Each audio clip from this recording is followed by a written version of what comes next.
Hello everybody, how are you all doing? Welcome back to Man City Unplugged, your very own Man City fan channel. There's some good news after that Atletico Madrid defeat, and it just seemed that there's been a lot of silence around the club, not been much movement. We did not know about what the future of Cancelo is. Especially the pre-season, Cancelo played a lot, but we didn't know anything about him. We didn't know what the thing about Kyle Walker was, what was about the Mahrez replacements and all. Where did the Josko Gvardiol deal go and stuff? But today we have some great news. The Bild reported it first, and to back it up, the Athletic is also reporting it that City have agreed a deal with Leipzig in the region of 90 million euros, which will make Josko Gvardiol the highest defender uh, in the history after Harry Maguire. After United paid 80 million euros for Harry Maguire in 2017, I mean that 80 million euros for Harry Maguire, inflation adjusted, would be at least 100 today. So in a way, we have got Josko Gvardiol for far less than what United paid Harry Maguire back then. But the terms of the deal and the way this deal has been concluded is interesting. RB Leipzig, as part of the deal, RB Leipzig have also wanted to play a friendly with City, and Leipzig are expecting around 1.5 to 2 million euros from the friendly. From the friendly match, that will go to RB Leipzig, and also it's been said that Josko Gvardiol has foregone certain bonuses actually. He has foregone certain bonuses, certain very good bonuses in order to join City. And you know who the last player was who who has foregone all of these bonuses and came to City? It was Fernandinho. So for me, it just shows the desire of Josko Gvardiol, not just City. It was also Josko Gvardiol who was pushing for this move. From his end, he did everything that he could do from his end and staying professional. And I mean, you look at the players that come to City, and you look at the intent of those players. Riyad Mahrez did the same with Leicester. He pushed it on his own a bit as well. Uh, Josko Gvardiol did the same. Fernandinho, in a way, did the same by foregoing all of those bonuses. So the attitude is what has stuck me with Josko Gvardiol here already before he has joined the club. And also another thing about the negotiations, Leipzig wanted around 100, it seemed, 100 million euros, and we were ready to pay around 85 million euros, I think 85 million euros. But then you just look at the way the negotiations went. You just look at the way Tixiki Bagaristan has he has he has not given in on that 100 million euro price tag, because it would be very easy for Tixiki Bagaristan to go and say, here, take 100 and get us Guardiol. That 10 million pounds, that 10 million euros for a 21-year-old defender isn't gonna matter in the long run, because you get a defender for 10 years. 10 million euros is nothing out of that defender. It's just an FA Cup prize money or something like that. The the principles of how City operate in the transfer market was important there, especially regarding this deal.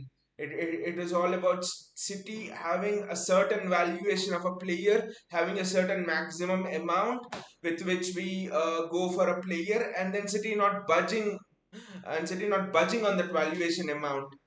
Reports have been coming that Tixiki Bagaristan started the negotiations from 80 million euros, and City had a 90 million euro limit for Guardiol, and news was coming that if Leipzig wanted more than 90 million euros upfront fee, City were ready to walk away and look at other targets like Alessandro Bastoni and all of the others. So it's interesting. Again, it's the principles, it's a power with which we operate in the transfer market, which is so much underrated by all our rivals. It's not about money at City. I know money is important, but it's not all about money. It's about the way we operate in the transfer market, the way we run our football club, the way we conduct business both on the field, off the field, right from your Pep Guardiola to the under 21 staff to the under 13 staff to the hierarchy, Donald Mubarak, everyone. There's a certain structure in which this club is run, and I'm so happy that we have got this deal done on our own terms and not with opponents dictating it to us. That is what makes me so proud.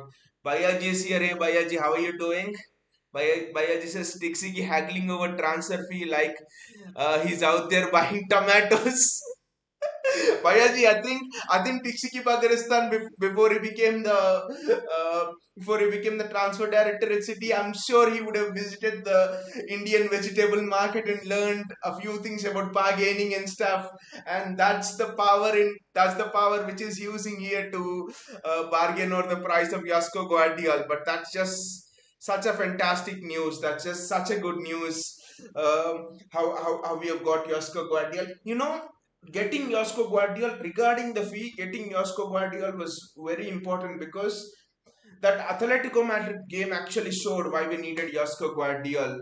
We in that Atletico Madrid game we had time on the ball, but we did not have any players who could, you know, play that ball over the top, play that curling ball over the top to Erling Haaland and stuff. And John Stones was going into the midfield. You guys remember that Arsenal game? How did Arsenal, the game against Arsenal at the Etihad, how did we go and win that game? John Stones ball over the top, Haaland ran, assisted to De Bruyne the first goal. I think with Josko Guardiola, what you're going to get is with John Stones going into the midfield now, Guardiola is going to play those balls. So suddenly opponents have John Stones who's capable of playing those balls, Guardiola going into the midfield, or John Stones going into the midfield and Guardiola playing those balls. Because we must remember, Guardiola, just like John Stones, can play left back, left centre back, left midfield. Just like Stones can play right back, right centre back, and right midfield. So suddenly you have a defense where both of your defenders, either side of Ruben Diaz, are very comfortable going into the midfield. And also, there was an interesting statement in the Athletic, I think, about Josko Gvardiol. They said that Josko Gvardiol is one defender who can beat the press and then go into the midfield and play line breaking passes. John Stones can do it.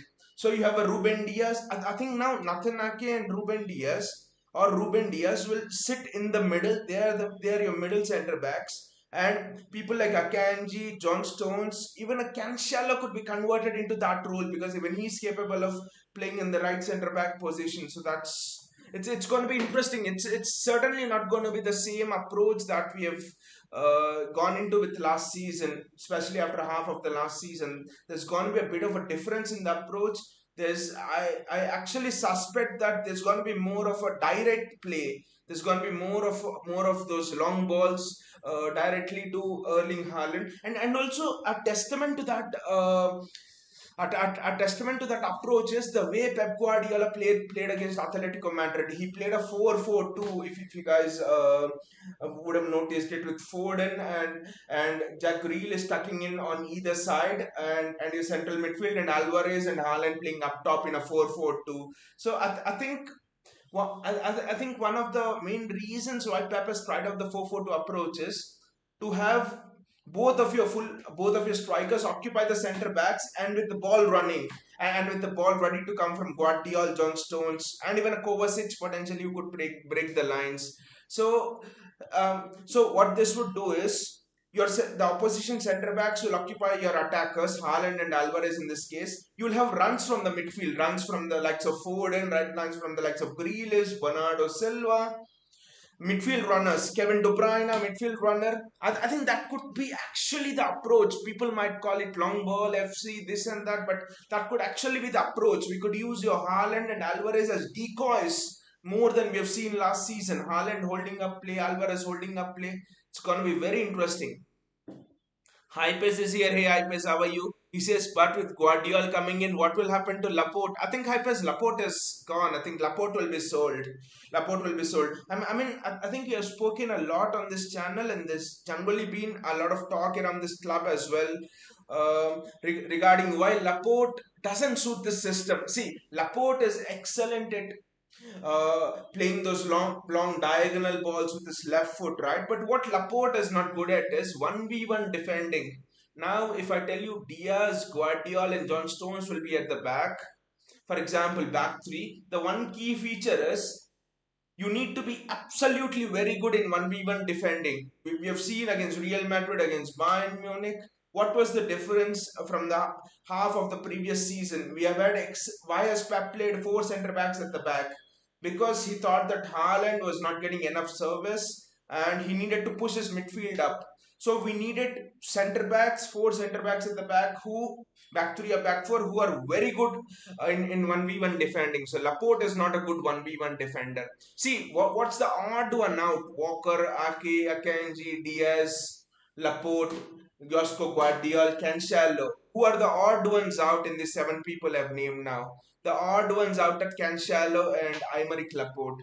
Because especially Aymeric Laporte, because they cannot defend 1v1. Even Cancelo as well, he can't defend 1v1. So I actually think that Laporte's gonna go. If you ask me, Cancelo is gonna go as well because he cannot defend 1v1. Or you probably try him on the right wing. I do not know, but Cancelo has no place in our defense. I'm very sorry. Manuel Akanji is a good 1v1 defender as well. So ideally, Barcelona. Little bit of news about Cancelo. Barcelona is actually being linked with Cancelo.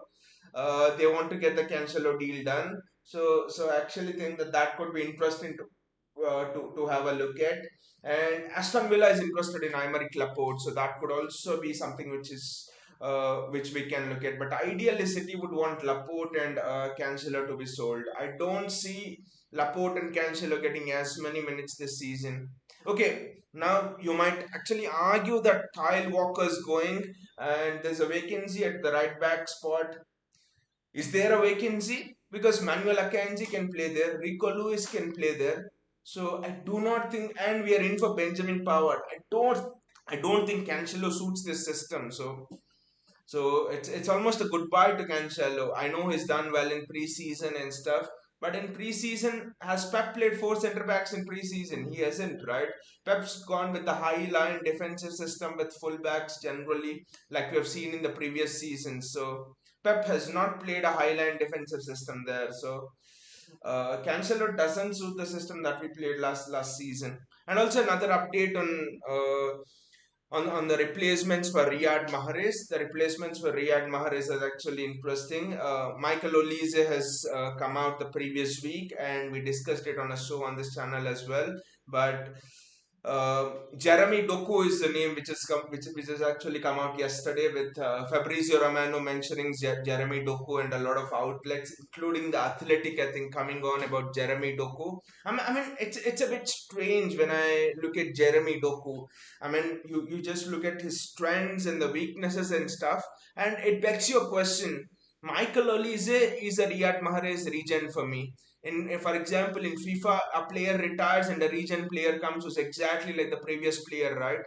And Michael Olise is the same as that. He's an exact photocopy of a Riyad Mahrez. If you put Riyad Mahrez in a Xerox machine, you get a Michael Olise out. But with Jeremy Doku, it's exactly the opposite of what Riyad Mahrez does. The guy is kiddy, the guy is fast, the guy likes to dribble with speed. You almost get a sense of an Alain Saint Maxim with much more composure on the ball when you actually look at Jeremy Doku. So Jeremy Doku for me is an actually interesting thing. But again, it begs me the question about Jeremy Doku. If you really wanted Jeremy Doku, then why did you let go of Carlos Borges for 15 million euros? Because the the the age is the same, right? Jeremy Doku, Carlos Borges, it's almost a similar kind of an age. The style of play is the same. Carlos Borges is highly attacking, highly direct. He has come through the City Academy.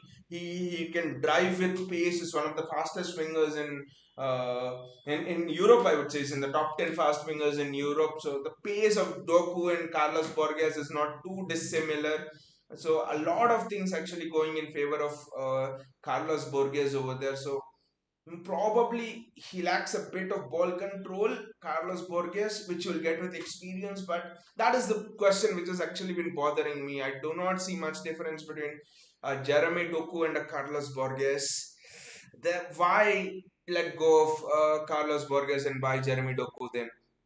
Bayaji says, but Laporte does chip in with crucial goals time to time, and he has scored more goals than any of our defenders over the same time period. That's actually an interesting point, Bayaji. Very interesting point. But I actually think Josko Gvardiol, if you look at the goal scoring record of all Josko Gvardiol at Leipzig, or for that matter for Croatia as well, I think Gvardiol also has gone in and And he has also chipped in with crucial goals. Champions League matches, an example against City, and generally as well. They say Josko Gvardiol is a very powerful defender in the opposition box. He can chip in with goals. I think when Pep has looked at what do I want in a defender who can be an upgrade on Aymeric Laporte? So Pep would have thought, I want all of the qualities of Aymeric Laporte: ball playing ability.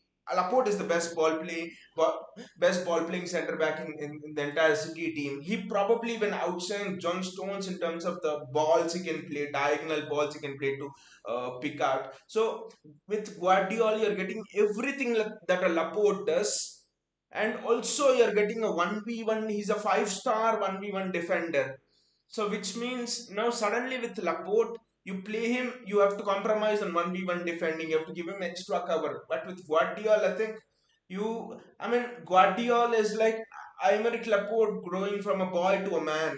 Aymeric Laporte maturing and becoming one of the best in the world. That is what is Josko Gvardiol. In Pokemon, there are evolutions of Pokemon's Charmander, Charmeleon, Charizard, something like that. I think the evolution of Aymeric Laporte is Josko Gvardiol, I think. So that's how I think we can put it. That's why Josko Gvardiol, I think, is so important. 1v1 defending. I think this season, I think Pep will leave his three defenders, i.e., in big games, Guardiol, Diaz, and Stones, and tell the rest of the team, the rest 6 members of the team, the rest 7 members of the team to go and attack. That's all.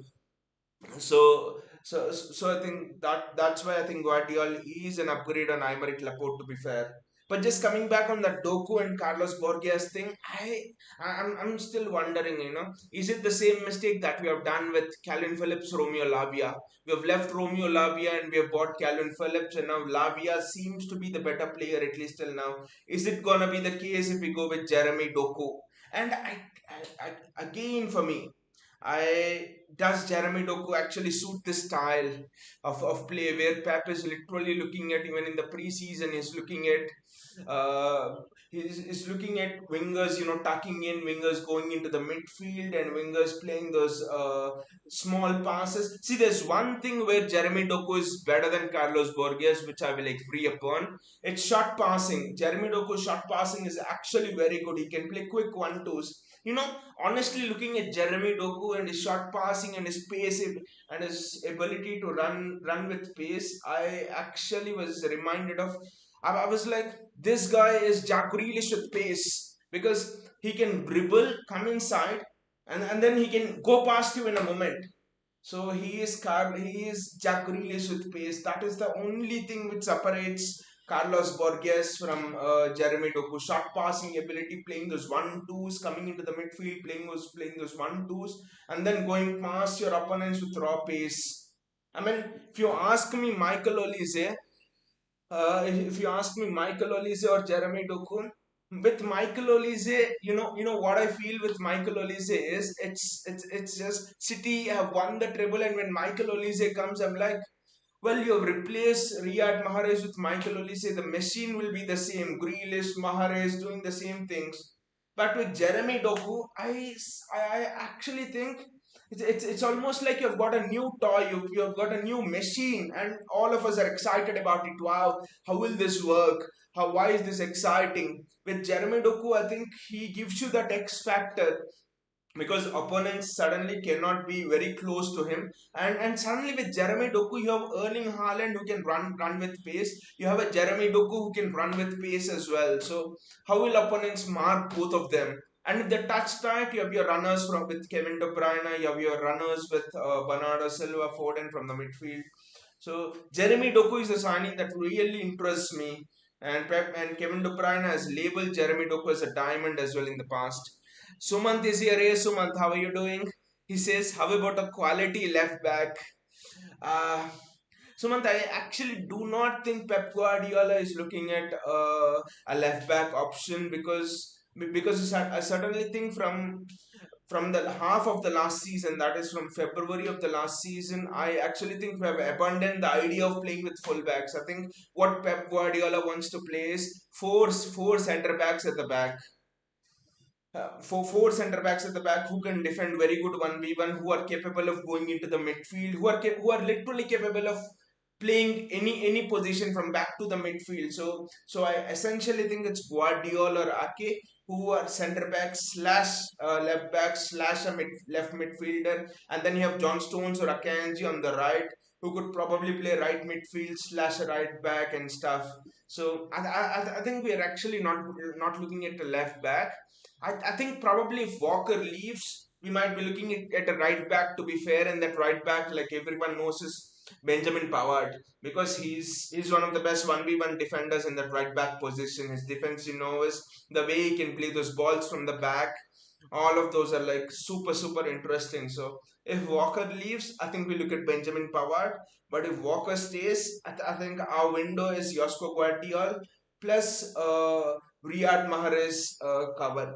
And also another interesting update about Cole Palmer. A lot of people were in over here as well. We were discussing about Cole Palmer and how he's not been good in the preseason and stuff. And there was a lot of talk about a loan deal about Cole Palmer in the last 1 or 2 weeks, and it has calmed down.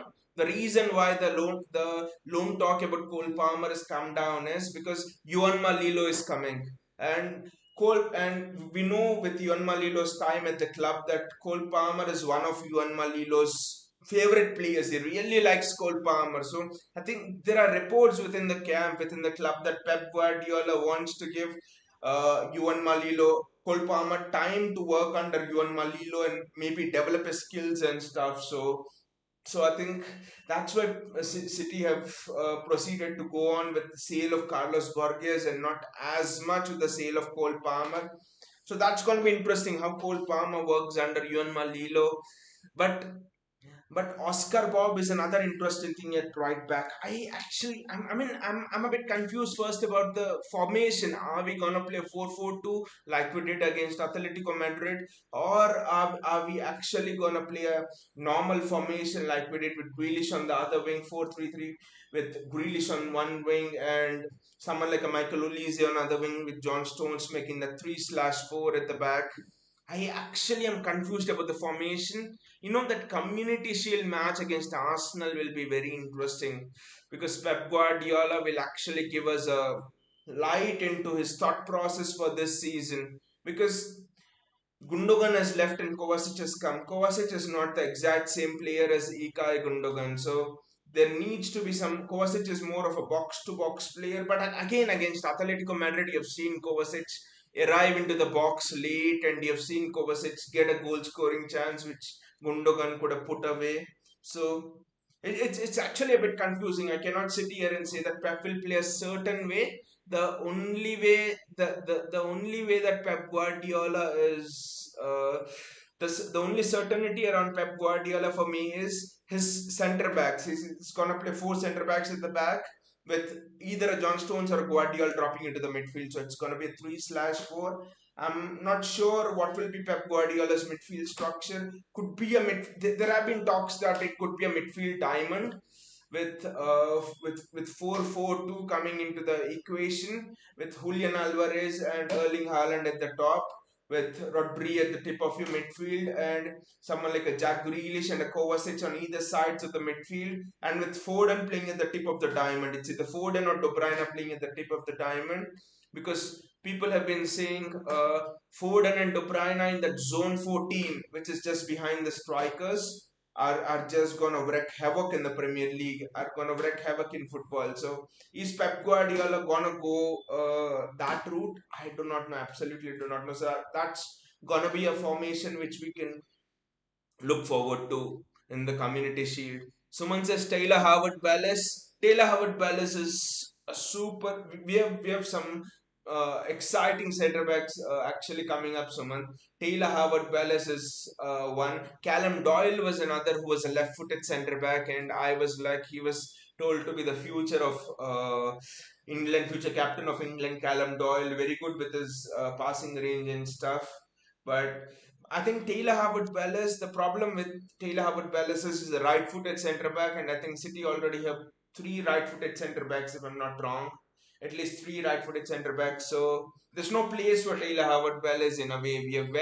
We have five first team centre backs sitting on the bench there. Taylor Howard Palace would actually make it six.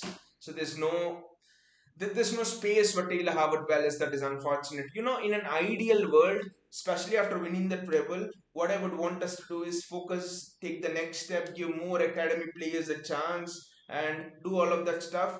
But that is what is the fantasy of every football fan, right?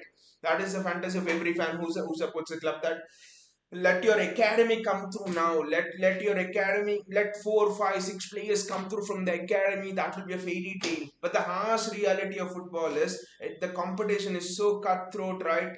Like if you give 1, 2 years, if you take your foot off the pedal of the gas for 1, 2 years, you're suddenly fighting for fifth and the fourth place because your finances are affected. You're not suddenly winning those competitions. You're not suddenly getting on the top. That winning attitude, there's a huge danger that that winning attitude might also decimate. It might go down from the club.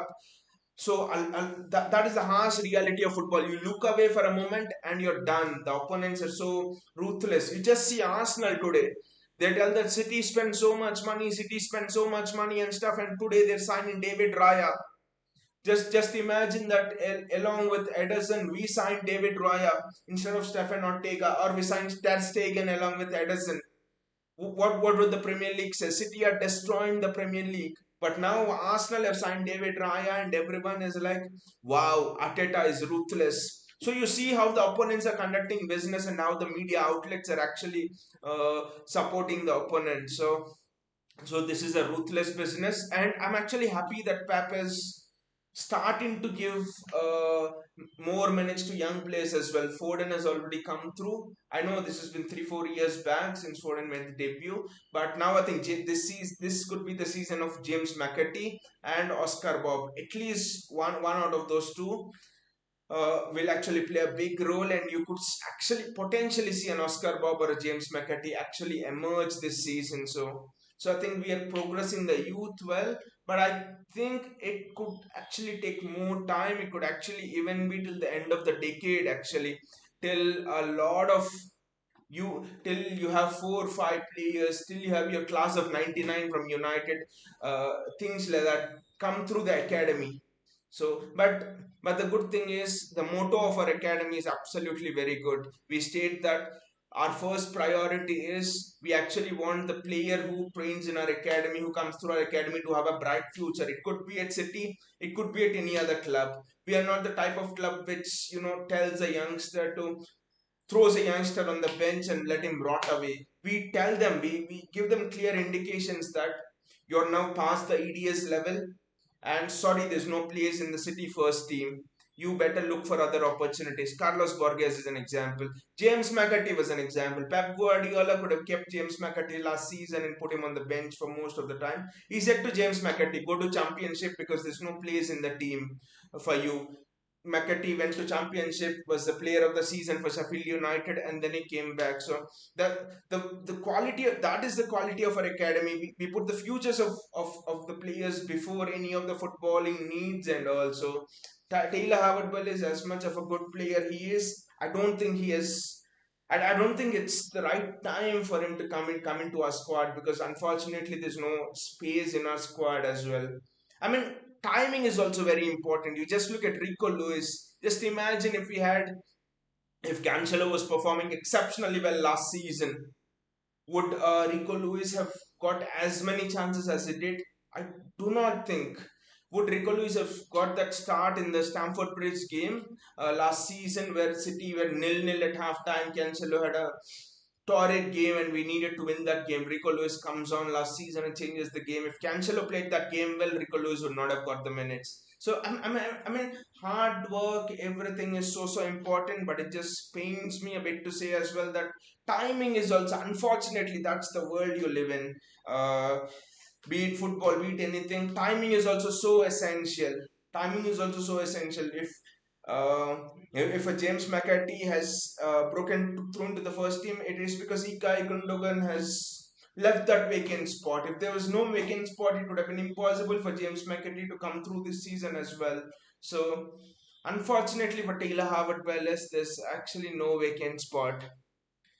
So by this weekend, I actually think a lot of transfer deals. There would be a lot of clarity on the transfer deals. I expect us to have the medical with Josko Gvardiol completed by the end of this week. I mean, by Friday at least, before the Community Shield game against Arsenal. And I also expect us to have clarity on the Jeremy Doku thing, which and or the Michael Olise thing.